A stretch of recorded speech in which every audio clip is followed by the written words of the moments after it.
Hello everyone, you're watching Awaz News. I'm Kubra Ali and I'll be taking you through big news across Canada. Canada's passport application backlog now virtually eliminated, Minister says. 4 boys arrested following swarming attack on TTC operators as video surfaces of incident. Mississauga High School hold and secure lifted, male youth in custody. Trustees regain control of Peel District School Board. Federal court rejects Competition Bureau's appeal on Rogers Shaw.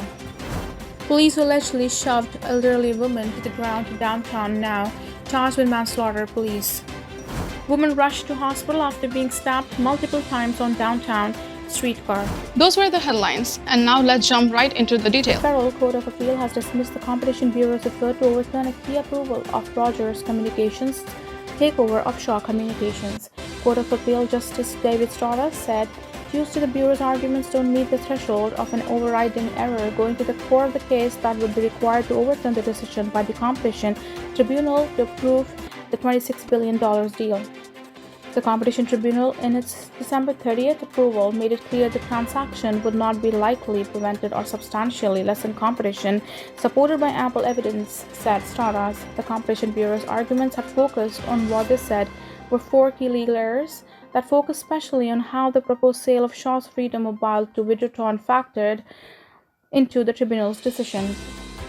The deal, which Rogers hoped to close by January 31st, still requires approval from the Industry Minister, Francois Philippe Champagne. Champagne said in a statement that he was reviewing the Federal Court of Appeal's decision and will be making a decision on the deal in due course. Advocacy group Open Media said in a statement that the deal as it stands means less choice and more expensive prices. The deal the tribunal accepted is still terrible for ordinary Canadians, said Open Media Campaign's director Matt Hatfield. He urged Champagne to block the deal and instead set lower rates for internet service providers to access internet infrastructure. The House of Commons Industry and Technology Committee, which previously recommended against the deal, is set to meet Wednesday to look again at the transaction. The Competition Bureau and Rogers did not immediately provide comment on the federal appeal court decision. The aggravated assault charge against a Toronto man who allegedly pushed an 89-year-old woman to her death on a downtown sidewalk has been upgraded to manslaughter. Tuesday's news follows the results of an autopsy conducted 3 days after what police have described as an unprovoked attack near Yonge and King Streets in the city's financial district. Surveillance video of the incident exclusively obtained by CTV News Toronto on Monday shows the alleged altercation unfold when a person appears to run and push an idle victim who immediately collapses from the impact onto the sidewalk. Acting Inspector Craig Young told reporters at the scene Friday that video evidence of the incident suggests that the woman was simply walking along the sidewalk when she was pushed. Young said she sustained serious injuries to her face and head following the alleged attack. Toronto Police Homicide and Missing Persons Unit has taken charge of the investigation. The woman, who has yet to be identified, is the city's second homicide victim of 2023. Police said that steps are being taken to notify her next of kin. A suspect identified by police as Ryan Panine, 37, of Toronto, was arrested nearby about an hour after the incident, police said. Panine was charged with aggravated assault on Saturday as police could not confirm the victim's cause of death at the time. Following the results of an autopsy, police upgraded the aggravated assault charge against Panine to manslaughter.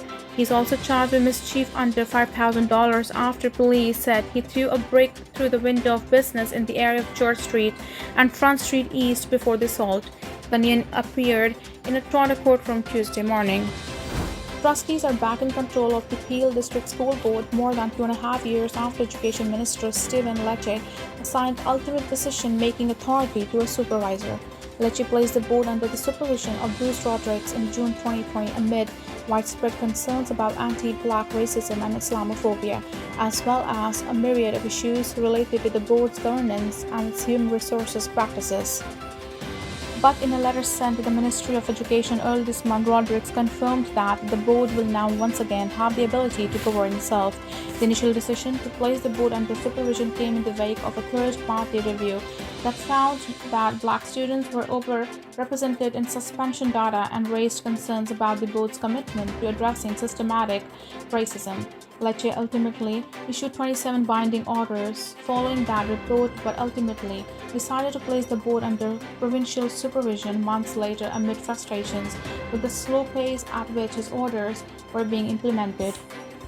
In his letter, Rodriguez said that when he was initially brought in, the board lacked capacity to effectively govern in the interests of all students, and in some cases, the willingness to provide the leadership required to ensure that the diversity of students and families in the BDSB was well served. Rodriguez also noted that the board has now either implemented or is in the process of implementing all 27 orders. In a statement released on January 20th, Advocacy PL said that many residents feel betrayed because the ministry never consulted with Black community representatives until after the decision was made. While the Peel District School Board will no longer be under an official supervisory order, a spokesperson for the Ministry of Education said that it will be expected to give quarterly updates on the progress they are making. The spokesperson also said that the decision to end the supervisory order comes after meaningful progress to combat racism and discrimination at the Peel District School Board. The federal government declared victory over a massive backlog of passport applications Tuesday as the Social Development Minister announced that 98% of the delayed applications have now been processed. Most new passport applications were being processed on time by October, but thousands of people who applied before then still faced excessive delays. Those delays have finally come to an end, Social Development Minister Karina Gold announced Tuesday. The backlog is virtually eliminated, she declared during a press conference at a cabinet retreat with her fellow ministers in Hamilton, Ontario. The pandemic caused a nearly 2-year lull in passport applications, but once people began to travel again, the demand for new passports grew dramatically. The surge led to long lines and longer waits for travel documents. Some people are just receiving their passports now despite the fact that they applied as early as summer, Gold said before delivering an apology to those who had to wait. To catch up on the backlog, Service Canada doubled the number of employees processing passports since March, and workers racked up thousands of hours of overtime. The new workers are expected to stay on to help field future spikes in demand, Gold said. She said she expects a large number of Canadians to apply in the next few years because the first passports issued with a 10-year expiry date will be due for renewal in July. Service Canada is expected to process as many as 3.5 million passports this fiscal year, she said, which is double the number of passports processed last year. Between 3 and 5 million applications are expected to come in each year for the next few years. The good news, Gold said, is that Service Canada will be better able to handle that level of demand than it was last spring. Between 80 and 85% of applications last year came from people who had never had a passport before, which meant they were more complicated to process, she said. A woman was rushed to hospital after being stabbed multiple times on a streetcar in downtown Toronto Tuesday. Toronto police said a stabbing occurred on board a streetcar at Spadina and Sussex Avenues north of Harbert Street shortly after 2 p.m. Police said that initial indications are that the suspect, a woman in her 40s, and the victim did not know each other. When officers arrived on the scene, they located the female victim. She was suffering from stab wounds to her head and face, Inspector Laurie Cronenberg told reporters. When the officers arrived, the suspect was still on scene and has been taken into custody, and I am told that they will be charged with 1 count of aggravated assault. Toronto Paramedic Services told CP24 that they transported a woman in her early 20s to a trauma center with serious but non-life-threatening injuries. Police recovered a knife at the scene, and officers will be reviewing surveillance footage from streetcar. A number of officers could be seen standing around the streetcar, which stood surrounded by caution tape Tuesday afternoon. Cronenberg said police are asking anyone who witnessed the incident or who may have information to reach out to investigators. The stabbings, the latest in a string of violent incidents to occur on TTC property over the past few months. 4 13-year-old boys have been charged in connection with the swarming attack on board a TTC bus in Scarborough. Toronto police said they have charged 2 of the boys with 1 count of assault and the other 2 with 2 counts of assault. The arrests come after CTV News Toronto obtained security footage from a local business that shows at least a dozen people pushing and shoving outside a TTC bus stopped near Kennedy and Marion Roads on Monday at around 3:35 p.m. The footage was captured at the same time and place as a despicable swarming-style assault of two TTC employees.